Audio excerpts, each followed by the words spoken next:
সাম্প্রতিক সহিংসতা ও আন্দোলনে ক্ষমতাচ্যুত সরকারের দ্বারা সংঘটিত গণহত্যার নিরপেক্ষ তদন্তের দাবি জানিয়ে জাতিসংঘ ও অন্তর্বর্তীকালীন সরকারের প্রধানের কাছে চিঠি দিবে বিএনপি।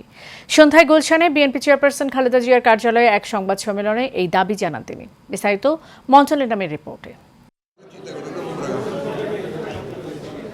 সাম্প্রতিক কোটা সংস্কার আন্দোলনে সহিংসতায় স্বৈরাচার ক্ষমতাচ্যুত সরকারের দ্বারা সংগঠিত গণহত্যার নিরপেক্ষ তদন্তের প্রয়োজনে জাতিসংঘ ও অন্তর্বর্তী সরকারের নিকট চিঠি দিবে বিএনপি। সেই গণহত্যার ব্যাপারে আমরা সবসময় কথা বলে এসেছি এবং জাতিসংঘের উদ্বেগ ছিল এটাতে সবচেয়ে বেশি।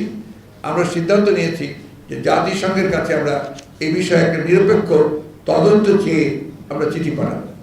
সংবাদ সম্মেলনে বিএনপির মহাসচিব মির্জা ফখরুল ইসলাম আলমগীর এই তথ্য জানিয়ে বলেন, সাম্প্রতিক সময়ে দেশব্যাপী যেসব সংঘর্ষ হচ্ছে তাতে বিএনপি কোনোভাবেই জড়িত নয়। এই ধরনের কোনো ঘটনার সঙ্গে বিএনপি তো জড়িত নয়। বাংলাদেশের কোনো সুস্থ স্বাভাবিক রাজনৈতিক দল বা ব্যক্তিও জড়িত থাকতে পারে না। এটা সম্পূর্ণভাবে একটা চক্রান্ত চলছে, যে চক্রান্তে বাংলাদেশের অর্জিত যে আমরা একটা স্বাধীনতাই বলবো নতুন করে আমরা অর্জন করছি, সেটাকে নস্যাৎ করবার একটা চক্রান্ত শুরু হয়েছে। এ সময় তিনি আরও বলেন, প্রধান বিচারপতি সহ অন্যান্য বিচারপতিদের পদত্যাগ এই মুহূর্তে গণতন্ত্রের জন্য ইতিবাচক। আপনারা জানেন ইতিমধ্যে সুপ্রিম কোর্ট থেকে 6 জন বিচারপতি পদত্যাগ করেছেন, নতুন একজন ভারপ্রাপ্ত নিয়োগ দিয়েছেন।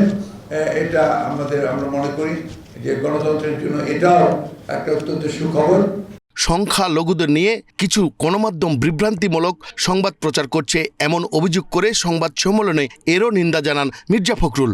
দেশে এবং বিদেশে কিছু কিছু গণমাধ্যমে বাংলাদেশের বর্তমান পরিস্থিতি নিয়ে এক বিভ্রান্তিকর আপনার খবর সংবাদ পরিবেশন করা হচ্ছে এবং সেখানে আপনার বিভিন্নভাবে আপনার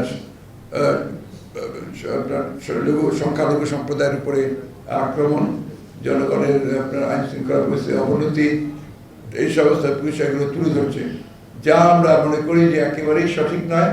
মণ্ডলের নাম, এশিয়ান টেলিভিশন, ঢাকা।